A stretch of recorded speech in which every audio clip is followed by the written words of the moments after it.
Esto es Café con Piquete, un café donde nada humano nos es ajeno.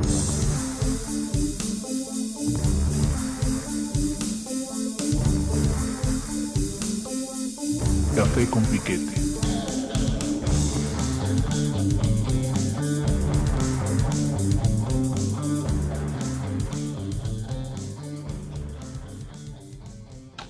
Hola, ¿qué tal? ¿Cómo están todos? Es un gusto nuevamente estar con ustedes en esta nueva sesión de Café con Piquete. Acá esta vez con mi gran amigo Carlos y su servilleta. El día de hoy vamos a comentar, a reflexionar en torno a este fenómeno que en los últimos meses, en los últimos, eh, particularmente en México, yo creo que a partir de la presencia de este nuevo gobierno, ha incrementado la discusión en torno a la cuestión del colonialismo y del neocolonialismo. Y hoy queremos dedicarle unas reflexiones, dedicarnos hoy, compartir con ustedes, pensar con ustedes sobre este fenómeno que afecta tanto no solo a México, sino también a América Latina en general. Somos una porción que hemos trágicamente compartido esto de una manera muy similar en muchos de los países, ¿no? Entonces, en esta ocasión vamos a guiarnos de la mano de Carlos, de las reflexiones que ha estado haciendo él personalmente en torno a la historia y particularmente a la historia del colonialismo, ¿no? Tanto al interior de nuestro país, de nuestros países, como los factores externos, ¿no? Del colonialismo extranjero. Entonces, sean ustedes bienvenidos. Esperemos que esto les sirva para reflexionar, meditar sobre nuestra identidad, sobre de dónde venimos y qué es lo que queremos como mexicanos, como latinos, en un momento como el que estamos viviendo. Entonces, mi querido Carlos, te seguimos y ya te haré algunas intervenciones, algunas preguntas, algo que se me vaya ocurriendo de lo que vas comentando, mi buen amigo. ¿Cómo no? ¿Cómo están, amigos? Buenas tardes, noches, días, insomnios y madrugadas. Pues el tema de hoy a mí me parece una cuestión muy candente, muy caliente. Es algo que yo he venido trabajando ya a partir de hace unos 10 años. Es algo que yo cuando me enteré, no me imaginaba, no tenía idea. Porque además venimos de una tradición pseudohistórica, ¿sí? La historia la hacen no solo los vencedores, sino también quienes dominan en el momento actual, ¿no? En el momento corriente, mientras van sucediendo los hechos, ¿no? Entonces yo me acuerdo desde chico haber escuchado, posiblemente algunos de ustedes o muchos, no lo sé, que nosotros éramos subdesarrollados y éramos un país así como de segunda porque así éramos nosotros, ¿no? O sea, era parte de nuestra idiosincrasia, era parte de nuestro carácter. ¿Cómo se llama? Hay una estampa muy vieja que no sé si se vea todavía o hayan visto, que es un mexicano con un zarape y un sombrero echado en un nopal, ¿sí? Y pues es el mexicano huevón, ¿sí? Entonces, ¿por qué somos así? Pues porque somos huevones, ¿sí?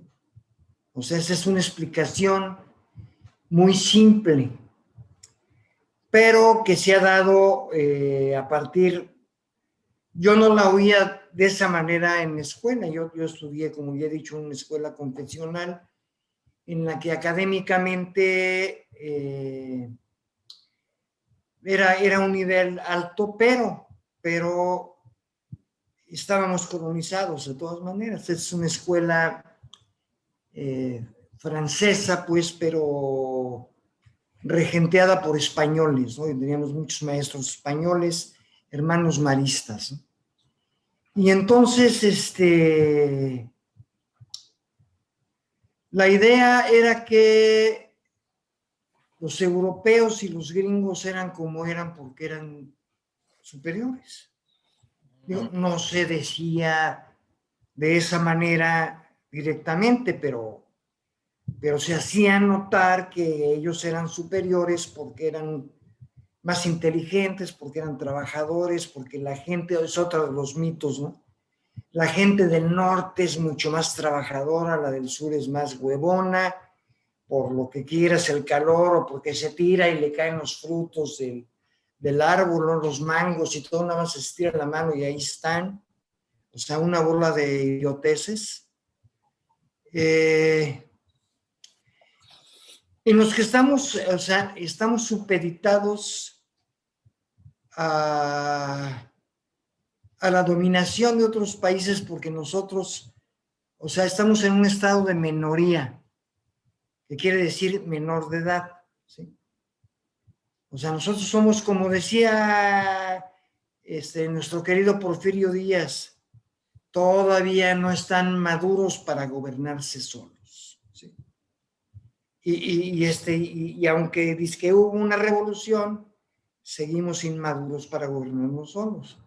Pero la situación es que el subdesarrollo, que también parece algo debido a nuestra forma de ser, a nuestra ineptitud, a nuestro atraso tecnológico, que además también tiene una razón, o sea, no es gratuito, ¿no?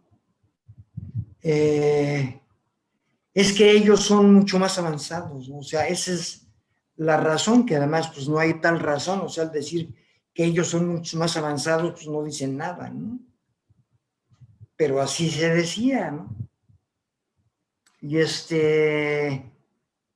Y bueno, sucede que una vez que pasó la explotación, bueno, sucede que las independencias latinoamericanas, efectivamente, como dijo Armando, es algo que compartimos de una manera muy trágica con toda Latinoamérica, pero hay una razón de peso para eso.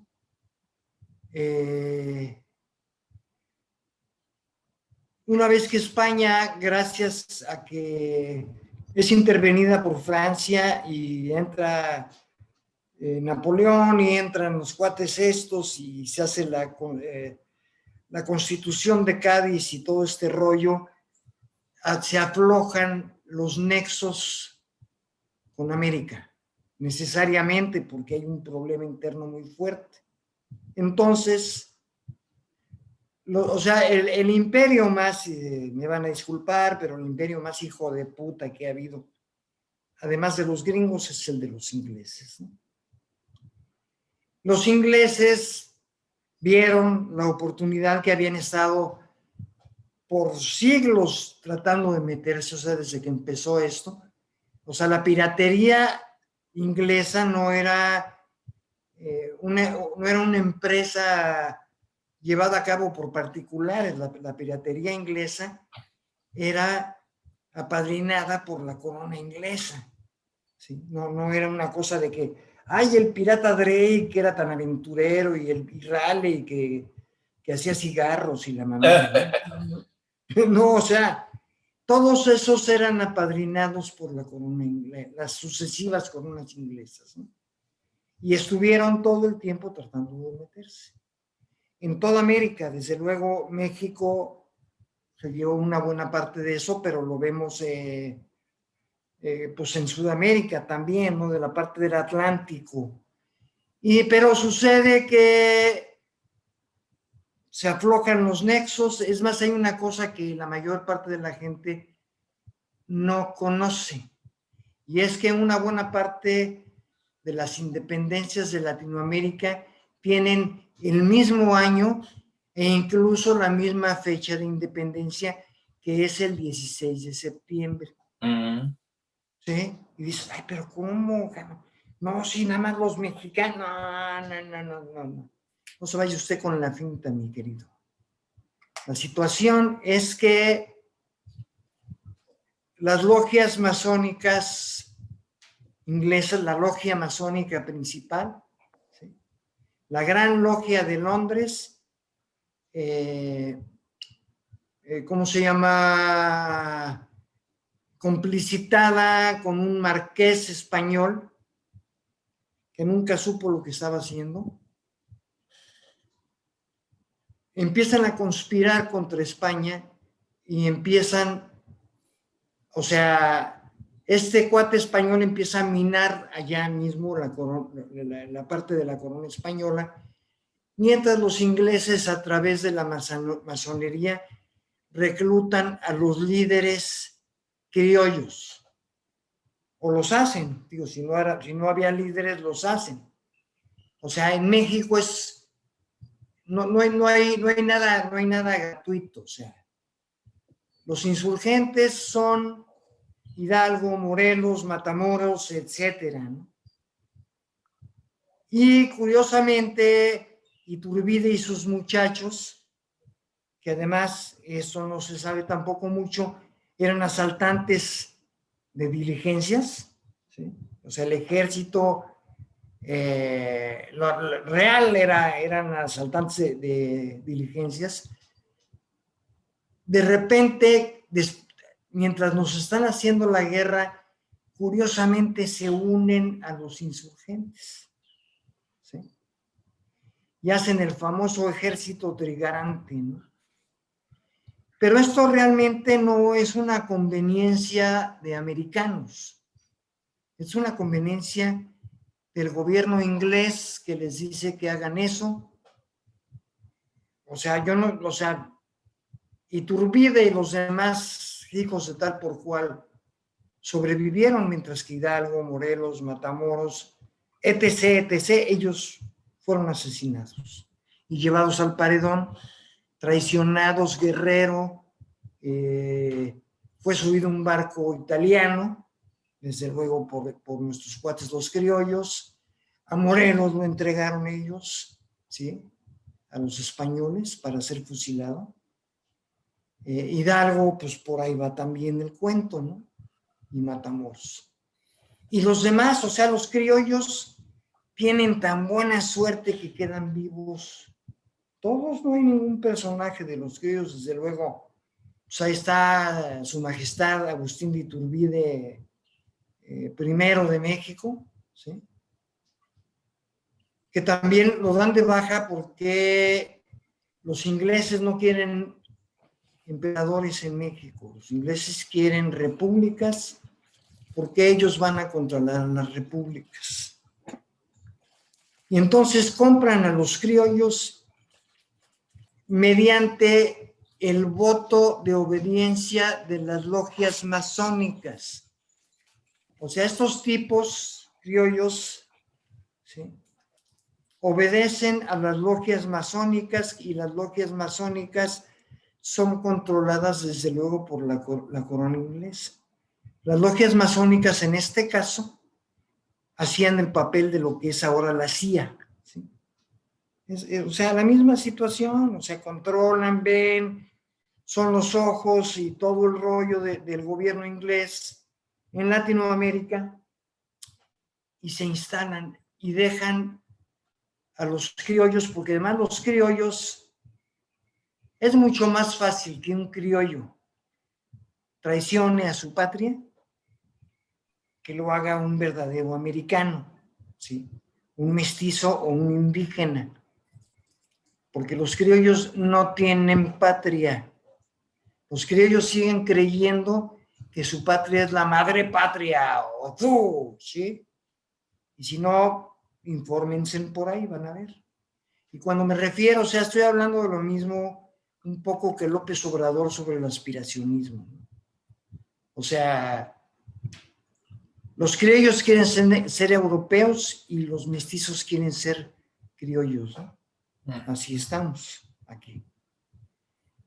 Y eso es un problema de racismo muy fuerte que impusieron, que mantuvieron los criollos después de que Hidalgo había decretado el final de la esclavitud y todo este rollo, ¿no? ¿Sí? Pero ellos lo sostuvieron. porque les convenía, porque eran los blancos, la gente blanca, es más, todavía se llaman así.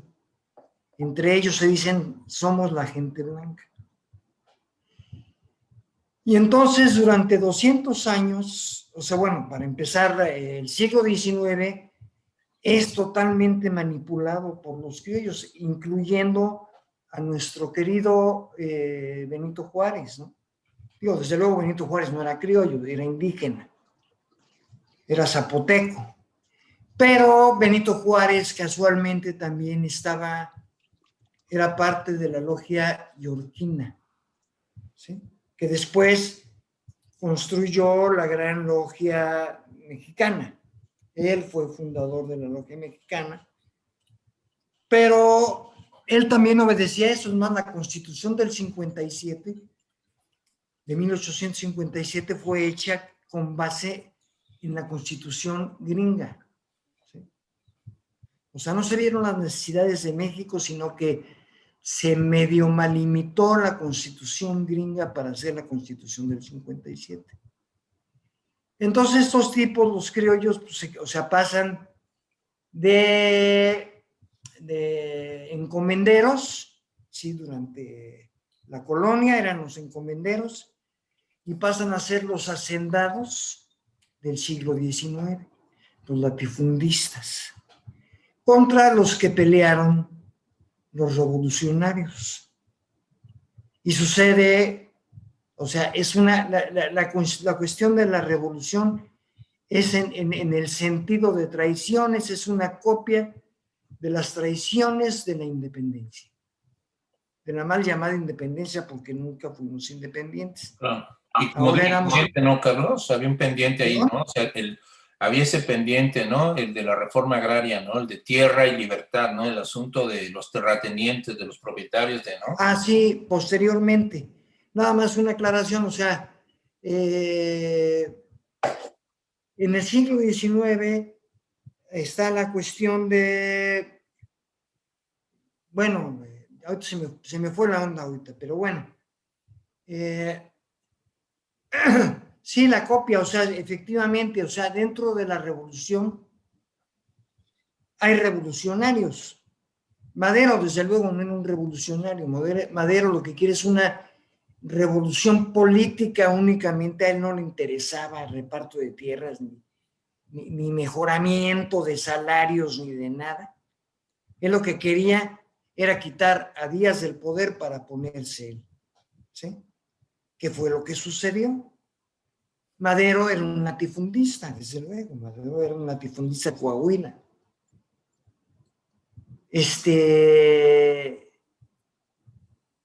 Obregón era latifundista. Calles era latifundista. Carranza era latifundista. Todos ellos eran latifundistas. Casual, o sea, y entonces, y criollos, desde luego, ellos eran criollos. Los latifundistas son criollos. Y en el proceso de la revolución hay gente como los Flores Magón, como Zapata y como Villa. Los dos primeros, o sea, los Flores Magón y Zapata, tenían un ideario revolucionario. Villa, pues sí, también en cierta forma, pero más bien, o sea, simpatizaba con los indígenas y una serie de cosas, pero él, aunque lo admiro mucho, no tenía un ideario como tal.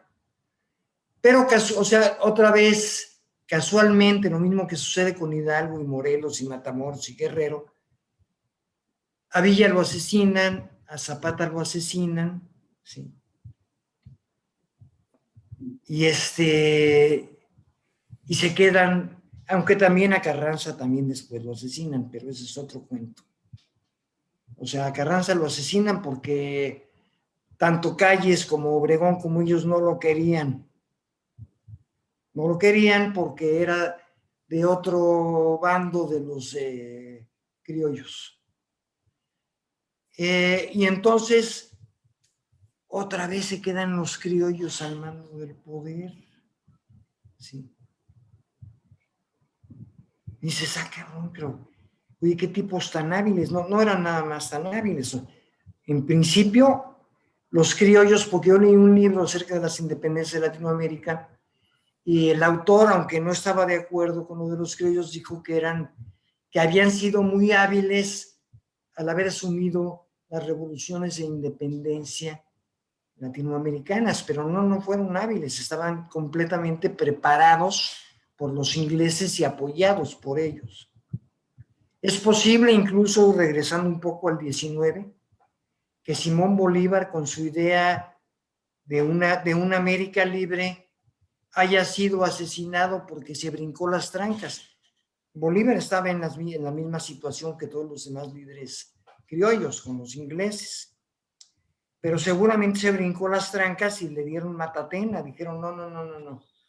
Es más, no sé si alguno de ustedes se ha preguntado quién formó a los países de Latinoamérica y quién les dio nombre y cómo se hicieron las divisiones políticas. Bueno, pues todas estas fueron hechas desde Inglaterra, porque así convenía al imperio para manipular y administrar a América. Algunos dirán, oigan, pero si en el mismo siglo se metieron a India, ellos, ¿por qué no entraron aquí también? Pues es lógico, arriba están los gringos. Ellos no hubieran podido entrar como una fuerza de choque a Latinoamérica porque los gringos están aquí en el norte, entonces se metieron por abajo, se metieron por la parte financiera. Nuestro primer presidente, José Ramón Adauto y Félix, al que todo el mundo conocemos como Guadalupe Victoria, fue el primero que nos embarcó con un préstamo impagable, ¿sí? Firmado en Londres por otro pinche criollo. O sea, hay un comentario yo saqué esto de la revista Forbes, y la revista Forbes menciona que se había hecho este tipo de contrato porque no teníamos mucha experiencia, y eso no es cierto. Eso fue un acuerdo. Entonces, la deuda, o sea, las deudas de nuestro país y de nuestros países latinoamericanos vienen desde el primer puto criollo que se hizo presidente y se embarcó con préstamos, con los bancos judíos ingleses. Regresamos al siglo XX. Más bien, volvemos, o lo que sea. Entonces, en el siglo XX hay la cuestión de que pues nosotros somos vecinos de Estados Unidos, precisamente. Entonces Estados Unidos ya en ese momento, también en el siglo XIX, por ahí de finales, sale Mr. Monroe, que no era familiar de Marilyn ni mucho menos, y que sale con la famosa doctrina de América para los americanos. Pero eso no quería decir que a todos los americanos nos perteneciera América, sino que como ellos se dicen, claro, América era para ellos, ¿sí? Claro. Vamos a sacar a los pinches ingleses y a los europeos, porque había varios, o sea, había varias, o sea, los holandeses, los belgas, mucha gente estaba metida aquí, pero los ingleses eran los más ganones, ¿no? Y entonces se hace la revolución, y la revolución es manipulada. O sea, hay quien dice que la revolución la hicieron los gringos. La revolución fue en cierta forma, no la hicieron los gringos. Fue en cierta forma promovida por ellas, pero sobre todo en el mismo caso que las independencias nacionales latinoamericanas, en este caso fue manipulada por los gringos. ¿Y quiénes creen que eran sus cómplices? Pues los criollos. Luego fueron a poner las nalguitas hacia el norte y dijeron, ay, hagan lo que usted quiera, ¿no? Nosotros aquí somos los criollos bisagra, así les llamo yo, las bisagras, que son quienes abren las puertas, ¿no? Ellos son las bisagras de Latinoamérica. Y con el mismo trato, nosotros vamos a seguir siendo aquí la obligación. Sí, ustedes hagan lo que quieran, pero ustedes administran o sea, para tapar el ojo al macho. O sea, si los gringos se hubieran metido directo, igual que los ingleses se hubieran metido a administrar, ya había habido el escándalo con Santana y con todo ese desmadre de todo lo que se habían robado de territorio. Hubiera habido, o sea, internacionalmente, y no porque fueran nuestros amigos los europeos, sino porque todos son una bola de putos envidiosos, hubiera habido un escándalo, ¿no? Entonces también por abajo del agua nos dejaron a los de estos y crearon, a que no saben qué crearon, la maquinaria más eficiente de neocolonización, que se llamó primero PNR, Partido Nacional Revolucionario, luego PRM, Partido de la Revolución Mexicana, y luego se llamó la máxima contradicción que hay, Partido Revolucionario Institucional. ¿Por qué digo contradicción? Porque ni lo revolucionario es institucional, ni lo institucional tiene nada que ver con lo revolucionario. Son contradictorios. Claro. Son creencias y lo institucional, ahora sí que, perdón la repetición o la redundancia, institucionaliza todo eso para que pueda volver a caminar. Es un oxímoron, ¿no? Exactamente, es un oxímoron. Y entonces el PRI, o sea, a los gringos no les convenía, mientras, o sea, en la parte hacia el sur de Latinoamérica, siguen los caudillismos, sigue el rollo. Aquí se acaba el caudillismo con Plutarco Elías Calles, que es el fundador del PNR, ni más ni menos, ¿no? Él acaba y dice, se acabó el rollo de aquí, que el general y el no. Aquí todos nos vamos a plegar a un solo partido, todos los revolucionarios, la demagogia y lo demás, ¿no? Es más, él fue el que mandó matar a Carranza, ¿no? Y a Villa también, o sea, Carranza fue el que mandó matar a Villa. Para acabar con el caudillismo, porque el caudillismo efectivamente era una fuente de inestabilidad política, social y económica. Eso continuó en el sur del continente. O sea, haya habido lo que quieran, caudillismos, golpes de Estado, una bola de cosas. ¿Por qué en México? Yo me acuerdo que había un profesor de primaria, marista, por cierto, que nos decía, nosotros tenemos un sistema mucho más avanzado que el de los sudamericanos, porque mientras allá se siguen partiendo la mandarina en gajos, nosotros aquí estamos tranquilos. Y de eso se trataba y se trata el PRI. Y ahorita les platico cuál es el relevo del PRI, porque esto no se acaba. Entonces el PRI aglutina en 4 sectores a todas las fuerzas políticas y económicas del país. ¿Sí? Hace el sector popular, el sector agrario, el sector obrero y como cuarto sector y muy importante está el ejército. ¿Pero qué tiene que ver el ejército si no es un sector productivo ni social? Pues porque el ejército controla a todos los demás. Si alguien se pone al turno, pues aquí tenemos al ejército, ¿sí? De eso se trata. Y hacen entonces corporativizan a todas las fuerzas del país. O sea, en el sector popular, que no es tan popular, pues digo, desde luego están desde los pequeños propietarios de comercios, digo, puede ser como tiendas o cosas así, pero lo significativo del sector popular son realmente los grandes comercios y las industrias del país que quieran pertenecer ahí.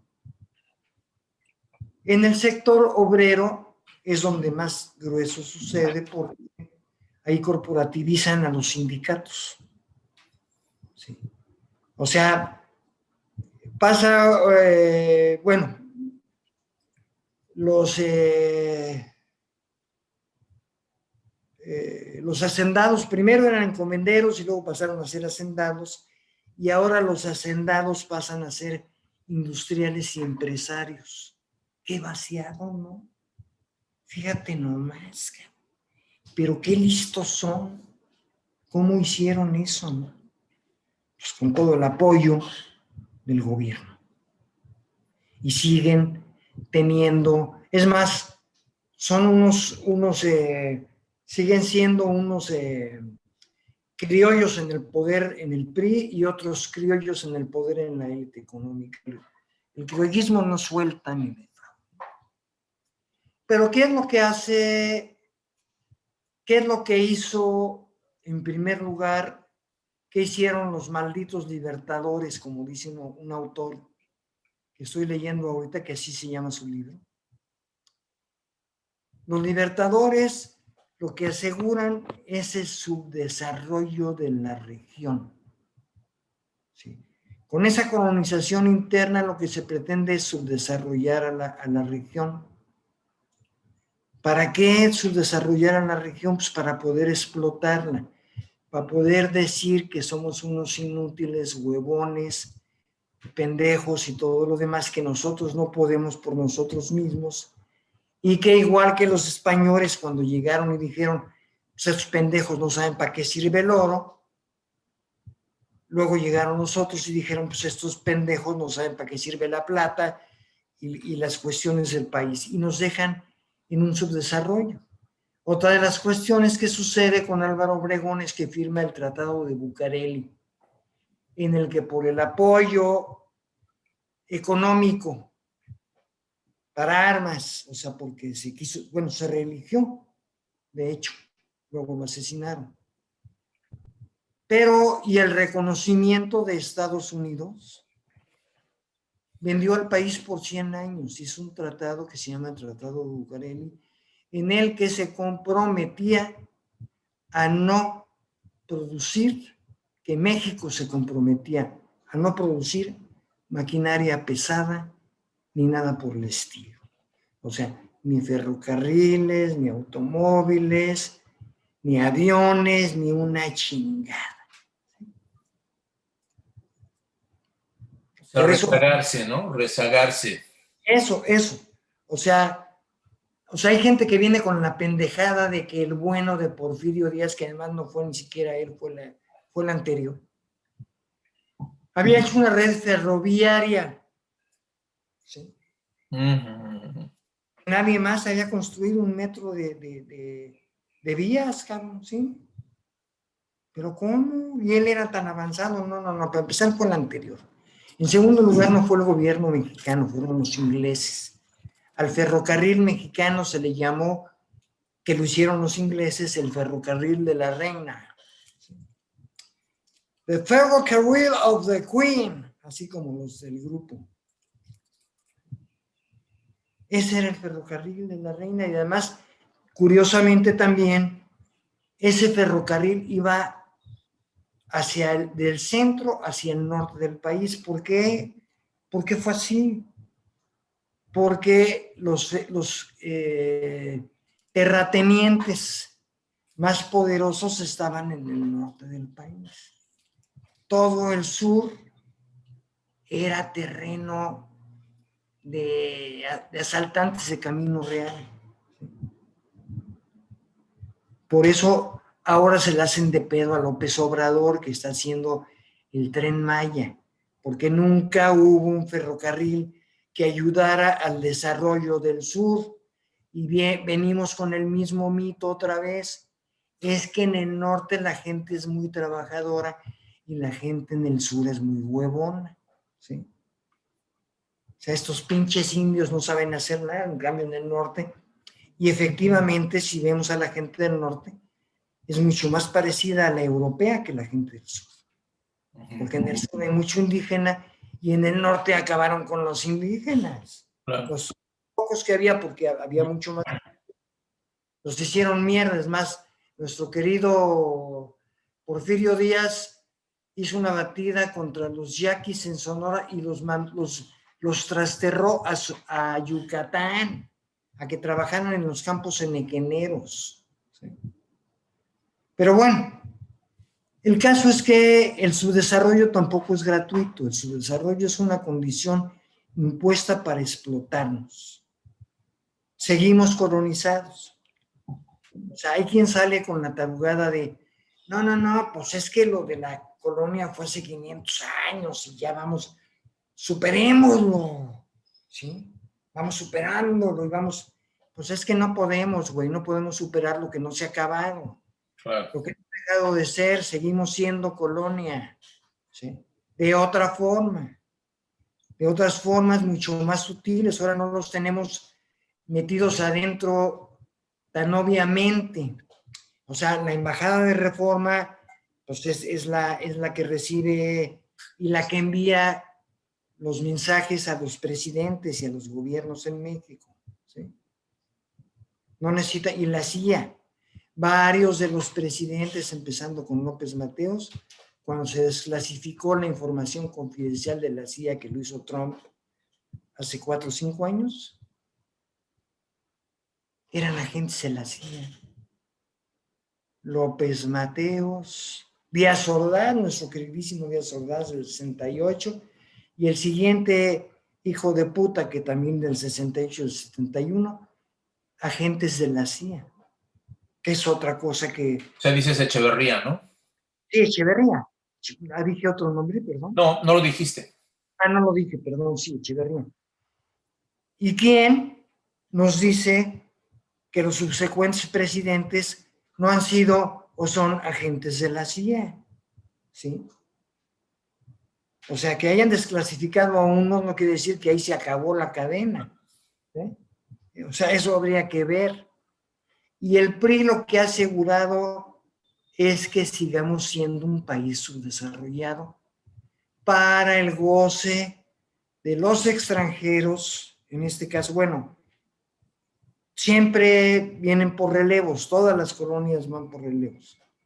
O sea, si se acuerdan de Vietnam, primero fueron los japoneses. Todos los vietnamitas los mandaron a chingar a su madre. Luego entraron los franceses y los vietnamitas también los mandaron a chingar a su madre. Y luego vinieron los gringos y también los vietnamitas los mandaron a chingar a su madre. ¿Por qué no sucedió aquí en México? Porque las condiciones han sido diferentes. Muy diferentes. ¿Sí?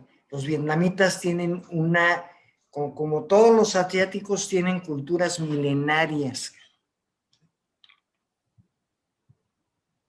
Pero la situación es...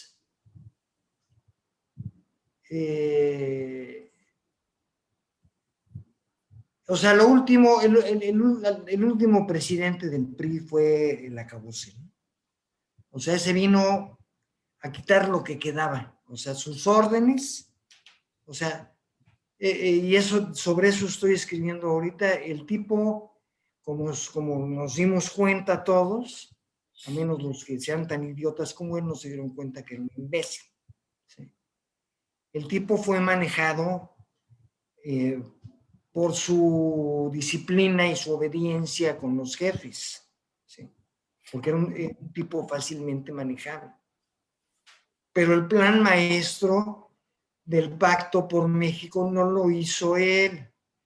De hecho, ya se había hecho una parte con Calderón que no vino a dar resultados, sobre todo la parte energética, porque lo pararon. Es más, de hecho, la famosa refinería que nada más hizo la Barda en Hidalgo, que se abortó, pero posiblemente, desde luego fue corrupción y estupidez.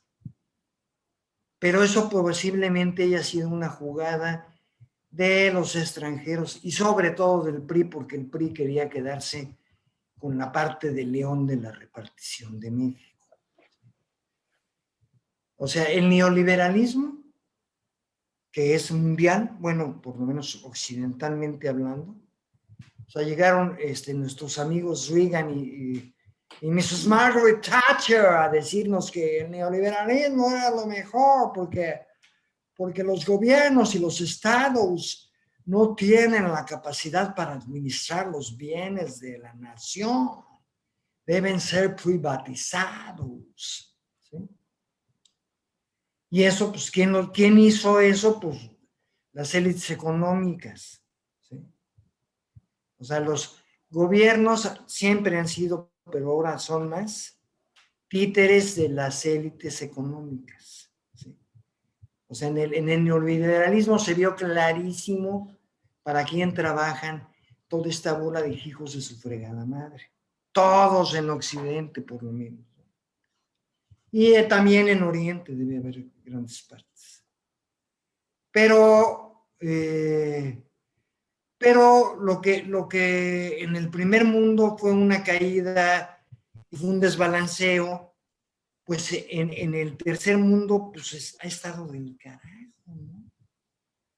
Porque eran los únicos bienes, o sea, son los únicos bienes con los que contamos.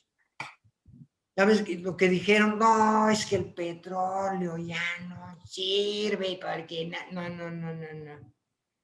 Que se metan el dedo, ¿sí?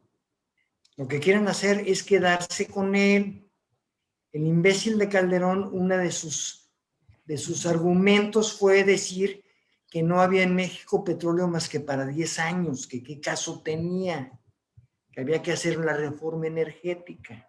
O el tema de las exploración en aguas profundas, ¿no? Y que no tenemos la tecnología. Y bla, bla. Todo eso, además, que no tenemos ¿para qué queremos?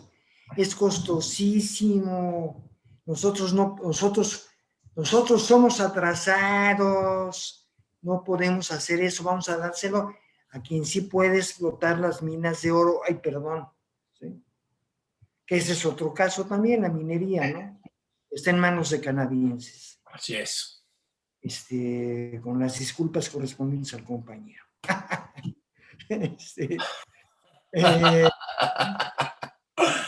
Te manchaste.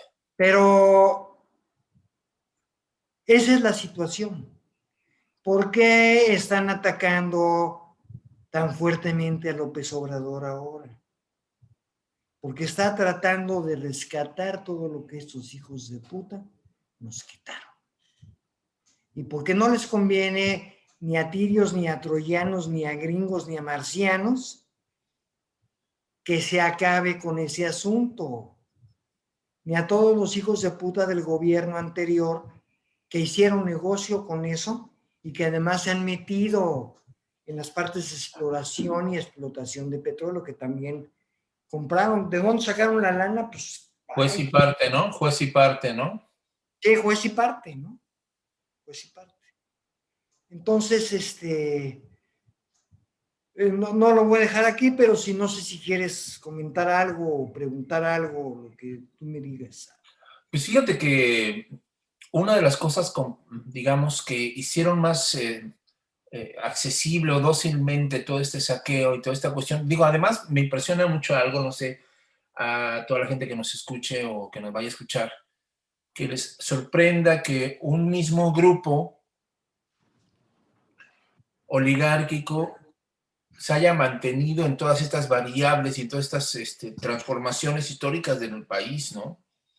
Es decir, que como se habla hoy en día, estas transformaciones, como la reforma,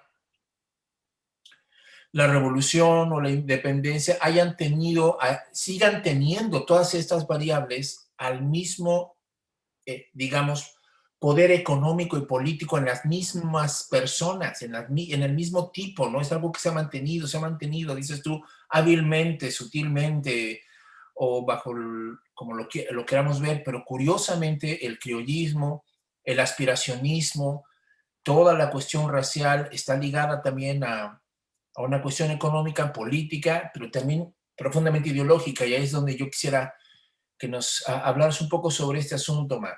Es decir, esto que decía yo en un principio, ¿no? La manera en cómo dócilmente se fue, digamos, introduciendo, ¿no? Y no es albur, ¿no? La manera como dócilmente, sutilmente se fue introduciendo este sistema mientras los mexicanos, la inmensa mayoría de los mexicanos, o bien vivían en la pobreza tremenda, pero muy entretenidos, pero muy distraídos, pero muy embebidos en otras cuestiones, ¿no?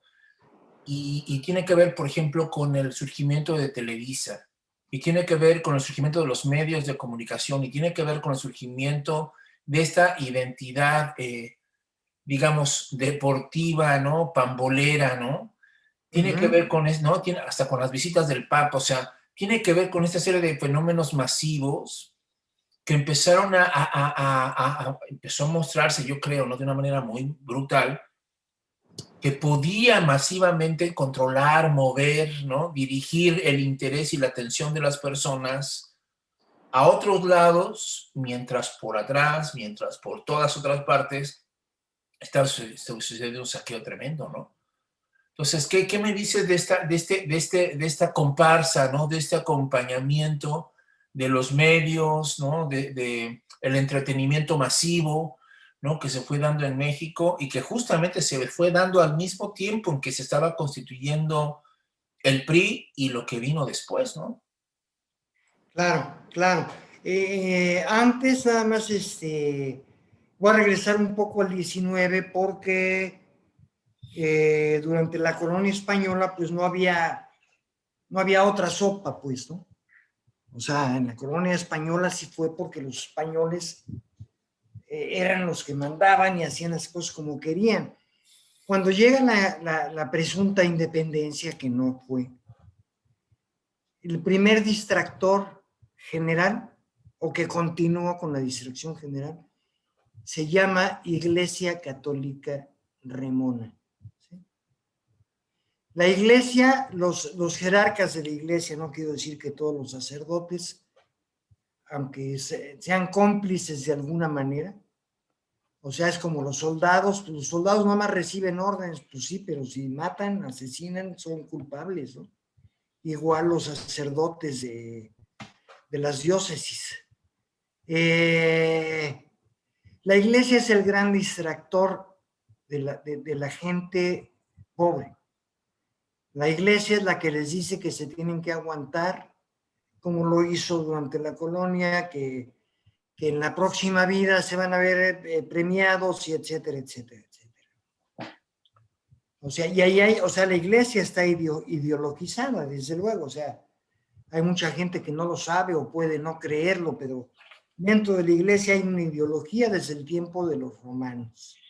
Estaba yo pensando, por ejemplo, ¿no? El tema de las indulgencias en el siglo XVI en Europa, ¿no? Y la construcción de la Capilla Sixtina y el escándalo de Lutero ahí descubriendo de dónde venía él y a quién estaba representando él como Agustino, ¿no?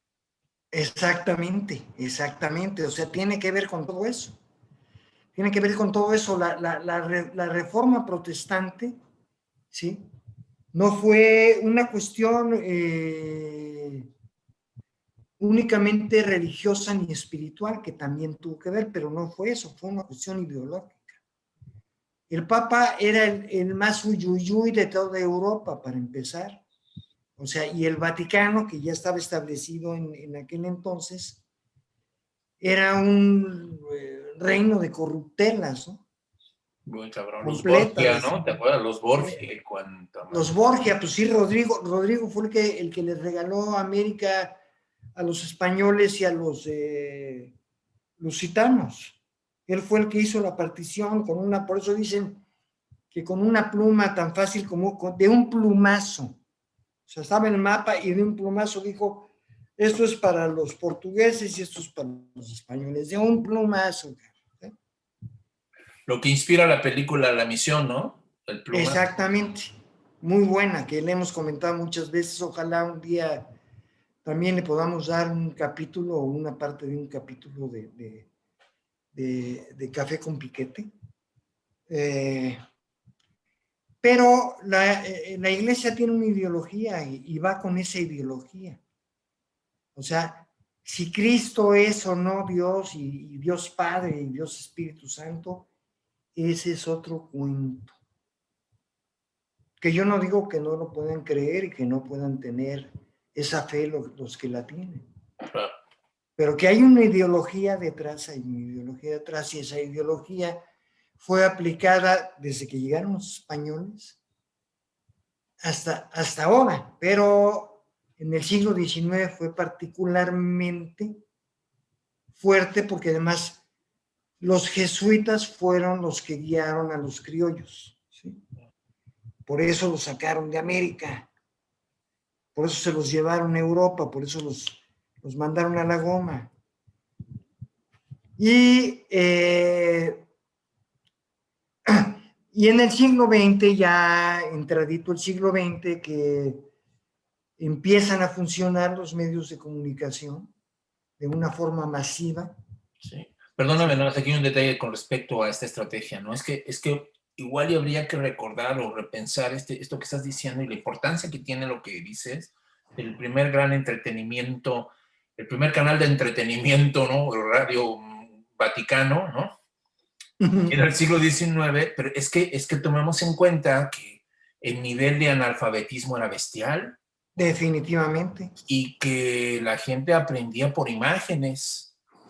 Sí. ¿No? Y que, bueno, hasta toda la cuestión de los teatros y de las puestas por obra, ¿no? La forma en la que se evangelizaba y se adoctrinaba a la gente, con todo este tipo de estrategias. Entonces, esos, digamos, eran los dispositivos de este entretenimiento, de esta ideologización, ¿no? De lo que estás hablando, ¿no? O sea... Sí. Ni más ni menos lo que se fue haciendo en las posadas, ¿cómo se llamaban? Las pastorelas.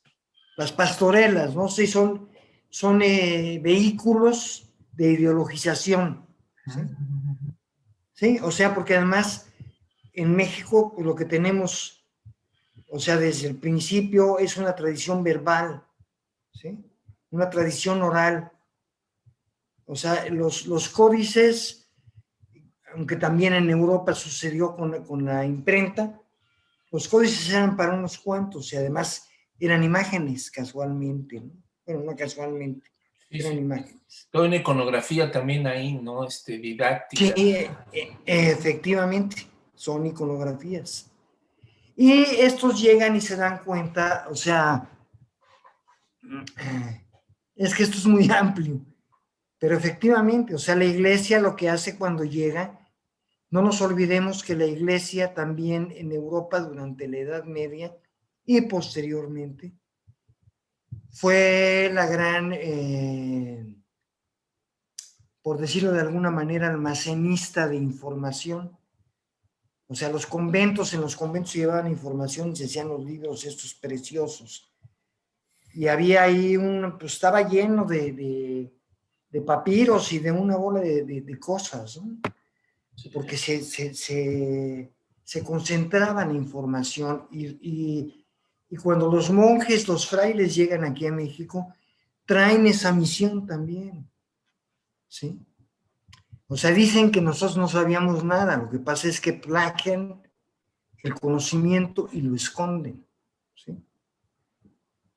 Y ese conocimiento seguramente está en Europa, en algún lugar del que no sabemos.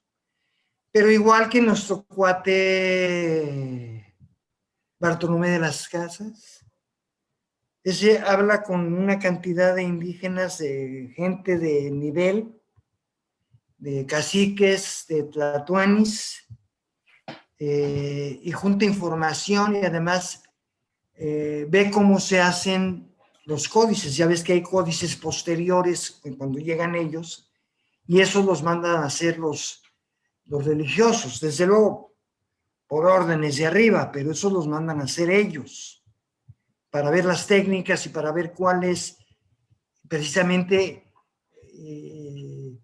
la iconografía y cómo se desarrolla esa iconografía desde la parte idiosincrática del indígena, ¿no?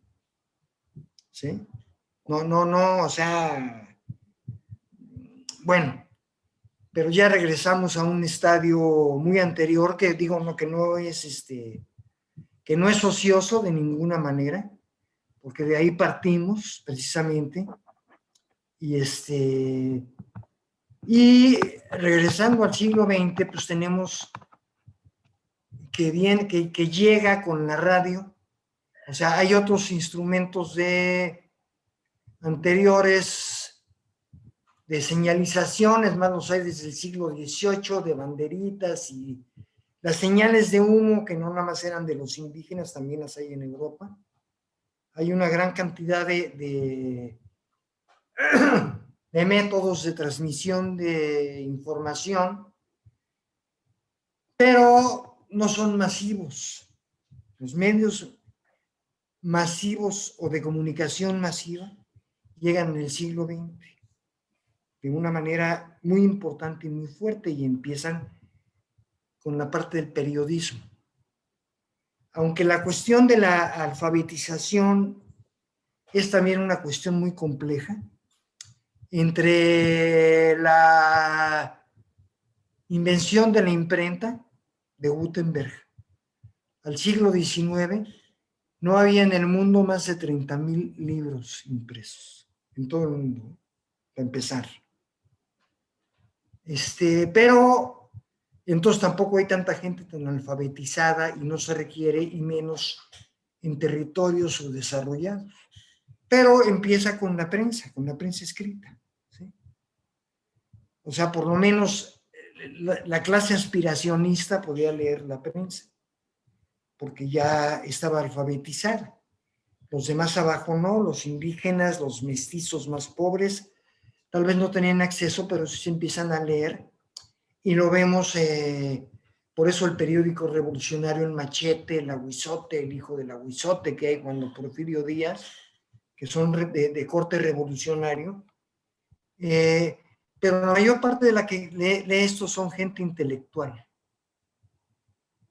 Digo, de cierta forma, con estudios, no porque sean intelectuales como Ligar Camín y cosas por el estilo. Pero esto va corriendo. Después, digo, también como medio de comunicación a distancia, pues están el teléfono, la radio. La radio es muy importante porque la radio se empieza a escuchar, es un medio de comunicación oral, o sea, no hay que leer, ¿sí? Y lo puede escuchar cualquiera, ¿sí? Cualquiera que tenga oídos y que tenga más o menos una información de lo que no sea un analfabeta funcional, digamos, que tenga una idea de la construcción de las frases, puede entender lo que sucede. De hecho, la radio es un alfabetizador de tipo oral, ¿sí? Y de ahí vamos rápidamente, porque no sé cuánto tiempo llevemos. Sí, ya, merito. A la famosa XCW de un criollo que se apellidaba Azcárraga. No sé si hayan oído ese apellido.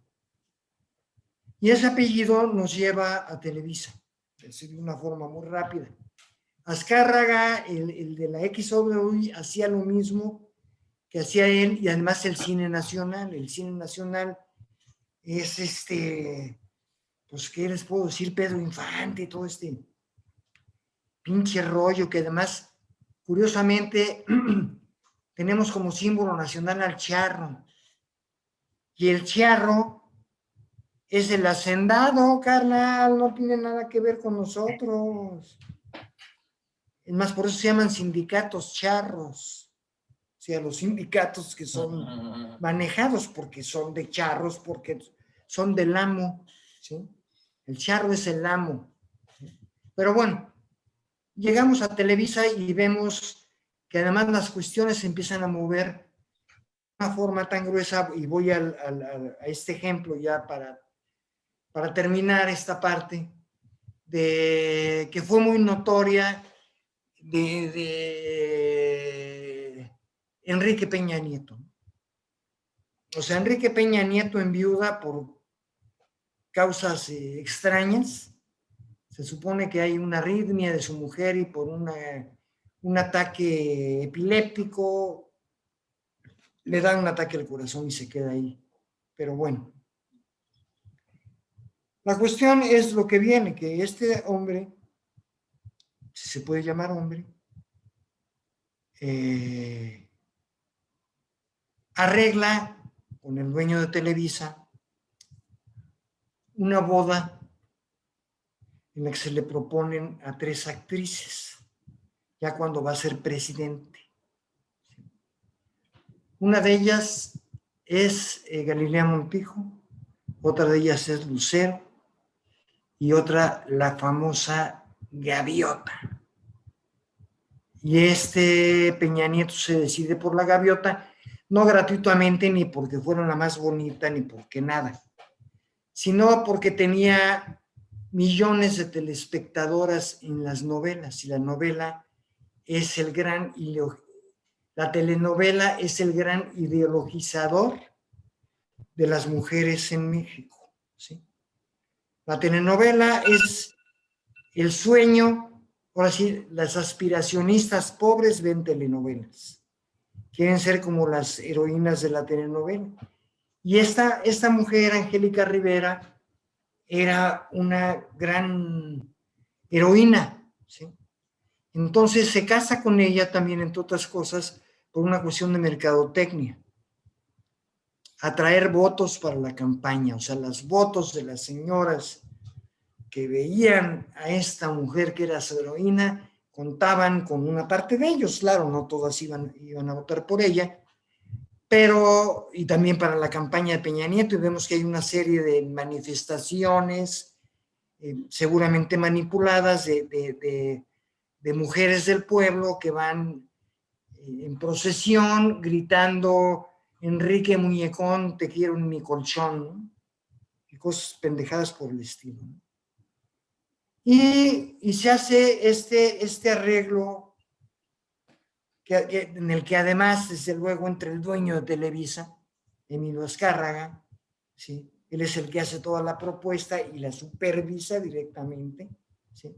¿Por qué? Pues porque se va a llevar un billetote durante todo el sexenio, y lo sabemos, ¿no? Y así fue. Y así fue, se llevó todo el dinero, o sea, todo lo de Maquena fue para Televisa y fue un gasto en publicidad brutal. Desde luego, todos los lugares estos de desinformación que se llaman noticiarios, pues apoyaron todas las mociones del gobierno. Ahí tenemos a nuestro queridísimo Joaquín López Dóriga, ¿sí? Director de noticieros de Televisa, que se llevó el oro y el moro, ¿no? Por todo lo bien que habló de nuestro querido expresidente, ¿no?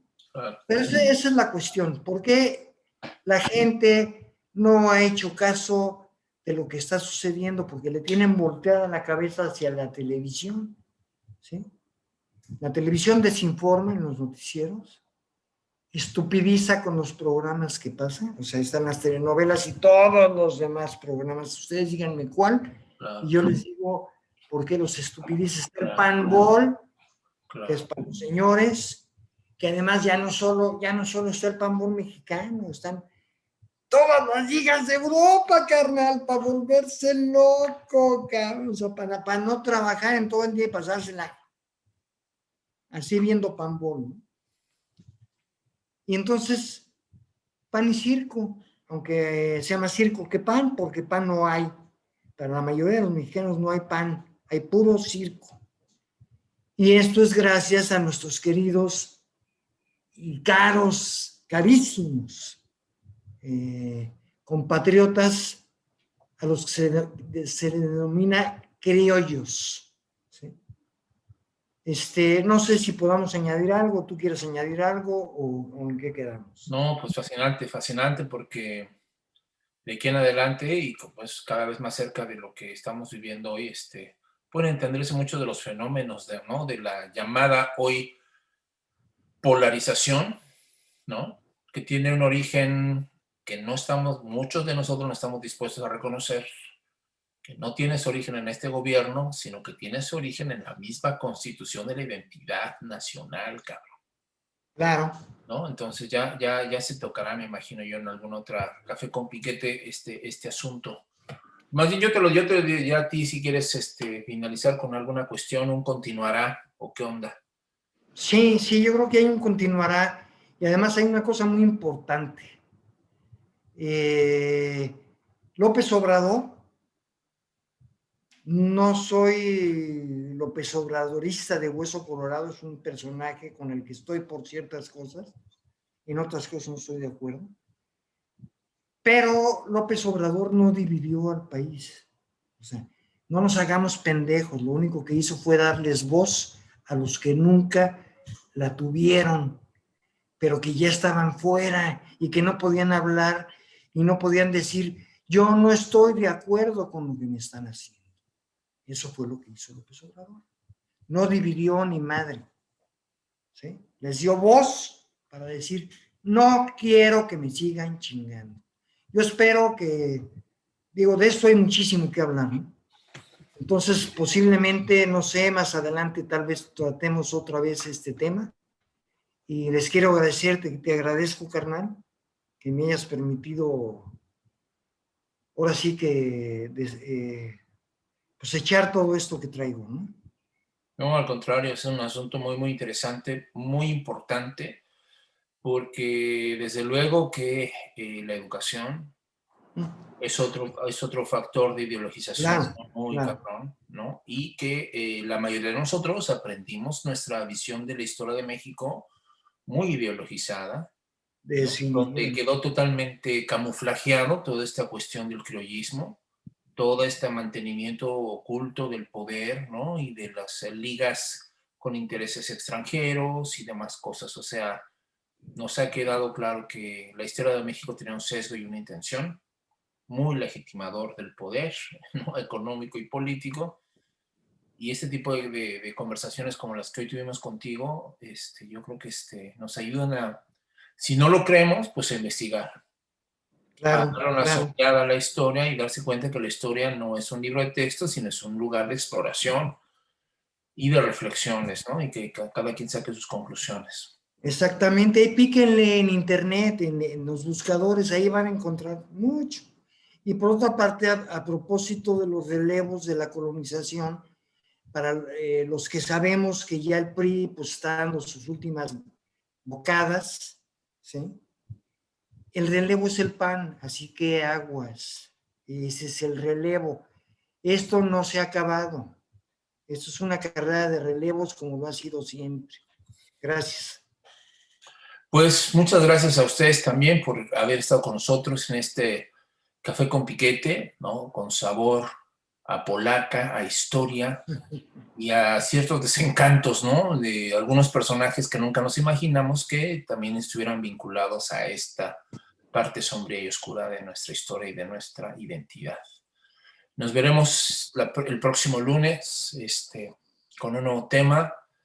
Promete estar muy cabrón también, ¿no? ¿Verdad? Es algo que muy controversial, muy vigente y que se ha venido, digamos, es una constante que casi va de la mano con el siglo XX o por lo menos de la segunda mitad del siglo XX para acá, ¿no? Desde el surgimiento del hipismo, ¿no? Hasta el día de hoy, ¿no? Enfrentarnos a este tipo de problemas. Entonces, simplemente les decimos, no se pierdan tampoco la próxima emisión de Café con Piquete, que va a estar muy, muy fuerte, muy interesante. Ojalá que les agrade y sigan con nosotros, se suscriban, le den like tanto a Facebook como YouTube. Por favor, ayúdenos a que se pueda difundir más este tipo de conocimiento y de reflexiones a más personas que podrían estar interesadas en lo que aquí se dice. Los que no lo puedan ver, síganos en Spotify también. Exactamente, exactamente, como mero audio en Spotify tú lo puedes poner y vas en tu carro o haciendo tus cuestiones de casa, ¿no? A veces sabemos que estas sesiones un poco más largas son difíciles de verse, pero en Spotify ustedes pues exactamente pueden escucharlo mientras hacen otro tipo de cosas, ¿no?